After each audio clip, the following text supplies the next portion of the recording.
2007, Peugeot y présente un concept car qui rencontre un certain succès. Salon de Genève 2008, décision est prise de le mettre en production.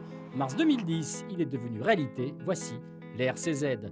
Ce coupé de plus de haut au style tranché inaugure une nouvelle gamme de voitures plaisir et se démarque d'emblée en oubliant la numérotation 0 ou 00. Le moins que l'on puisse dire est que Peugeot a su rester fidèle au concept car.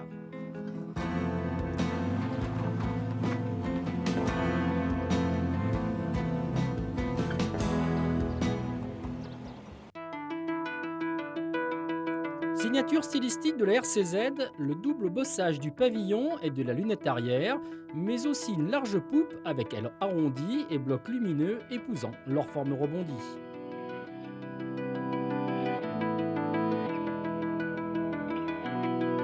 Originales également, les arches en aluminium qui conduisent vers un avant plus en harmonie avec le style actuel du Lion, malgré un capot coiffant englobant une partie des ailes.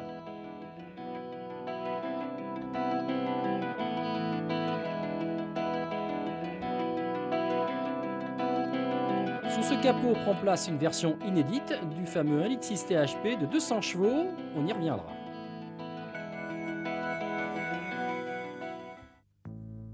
Vu le marché visé, terre de prédilection des marques allemandes, on se doit de soigner l'habitacle, tant dans ses lignes, sa présentation, que sa finition. Pari réussi pour Peugeot, surtout dans cette finition sport réservée à la version 200 chevaux. Ambiance élégante et sportive garantie, planche de bord revêtue de cuir, siège avec appuie-tête intégré, volant à diamètre réduit, seule fausse note, les ceintures arrière pas très élégantes. En revanche, le coffre, lui, est immense.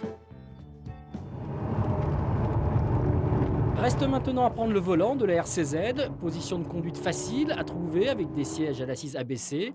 Le pédalier lui est un peu haut, surtout la pédale d'embrayage. Première envie, juger cette nouvelle version du 1.6 THP, poussée donc à 200 chevaux grâce à la réunion des techniques à injection directe THP et VTI. Ce n'est donc pas un hasard si la RCZ propose divers visages, dont celui d'une voiture profitant pleinement du couple de cet excellent moteur. Pour cela, accélérer tout en douceur et ne pas forcément atteindre les hauts régimes.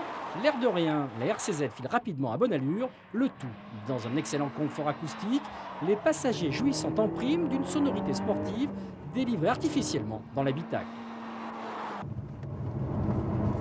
Que prenne l'idée d'amener l'aiguille du contour aux abords de la zone rouge et la souplesse y laisse des plumes, la RCZ s'essouffle un peu, les 200 chevaux étant alors fort utiles pour amener ses 1300 kg.